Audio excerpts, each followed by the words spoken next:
Got a review today for a film that's a little bit different.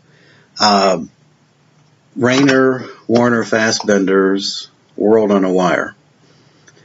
This Fassbinder in general is a German director that its focuses on melodramas, which are entirely different from what I typically watch. I mean, I do like Ingmar Bergman, and yeah, if I'm in it's kind of a mood thing with me. I mean, melodramas or dramas in general, I have to be in the right frame of mind to watch those. But I really have gotten hooked on Fassbinder. Um, he is an interesting character study for those that don't know, and he died in 1982. He lived a very quick and hard life, is the only way to describe it. When he died in Paris, he was apparently called a friend and said, "I'm flushing all the cocaine and drugs that I've got in my room here in the toilet, except for one last line of cocaine." And apparently that last line of cocaine killed him. He died at 36. He made his first film when he was 22 and made 40 films after that. So he's probably one of the most prolific directors of all time. He is the most prolific director of all time in that condensed time frame with which he made his films. And the vast majority of those were, within a 5 to 7 year span. From 27 on is most of his films. So, he's one of those guys that never slept, and I guess apparently fueled by drugs. He just was a wonderkind, and he did his movies his way under really an oppressive kind of film group. I mean, the government basically there wasn't a lot of independent films in the 50s, 60s, and 70s in Germany. You had to they were government funded or not funded at all, and they were very scripted in terms of what you could present. And he managed to present some pretty strange films and some unique films that and maintain his own personal stance on things in the context of a highly regulated environment. So he's an impressive character and an interesting case study. He's a number of books on him and those type of things. This film was done in 1973.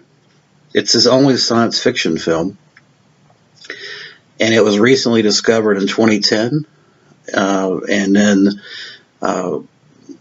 was released. As you can see, this Criterion Blu Ray has been recently released this year, and it's a 3.5 hour film. It was originally made for German TV, so it has not been seen for 30 some years. And it's a science. Think of Blade Runner done as a melodrama, and you'll get the picture. It's a film about essentially what it's suggesting in the form of a lot of metaphors and philosophical discussions, is that the world that we live in, our reality, is essentially a computer simulation. And what's to say that the chair that I sit in or the cigar that I smoke is real? Maybe it's a computer simulation. It's out. I know that. So it's not. If it's real, it needs to be relit. But it's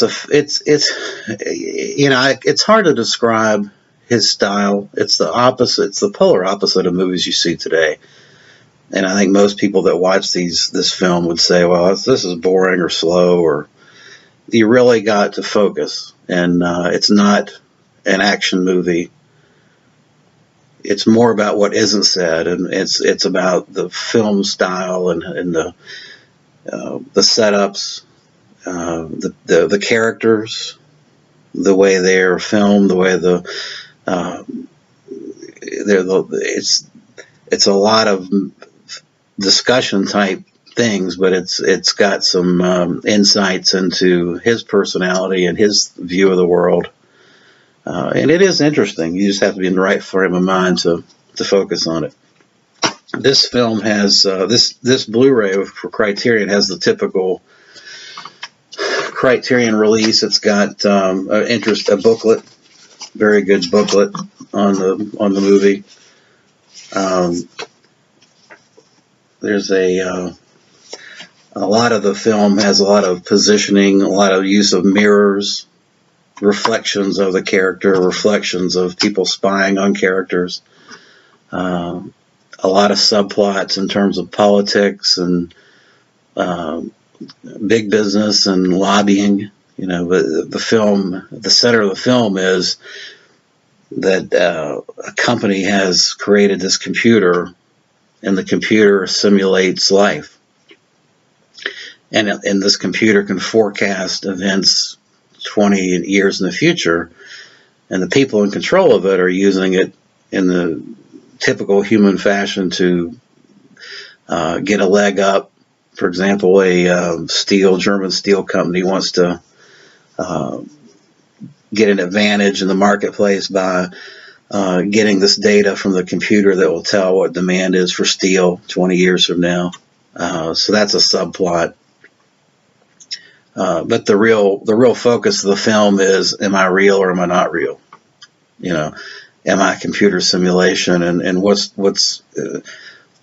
is real in this world that we live in?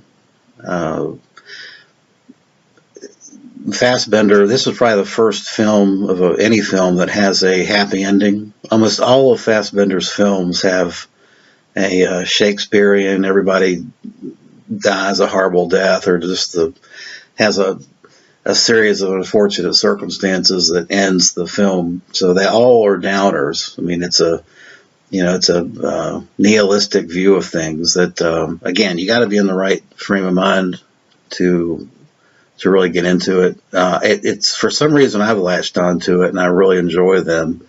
But I think many people would view his films as depressing or boring, quite honestly. So, but I would recommend it. I don't know that I would recommend World on a Wire as your first go with Fassbinder. Maybe try Effie Breast, not Breast, but Effie Briest, I think it's the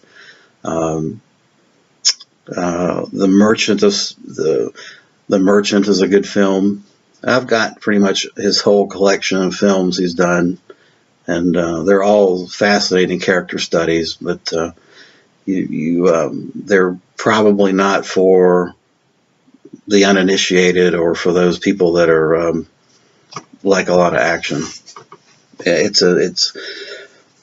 would do some research before I just jump into his films. If you like Ingmar Bergman, I think you'll transition well to hit what his presentation is. But stylistically, you may want to start off with a different film, or just look him up on the internet and read a little bit about him before you jump in and buy this Blu-ray. Thanks a bunch.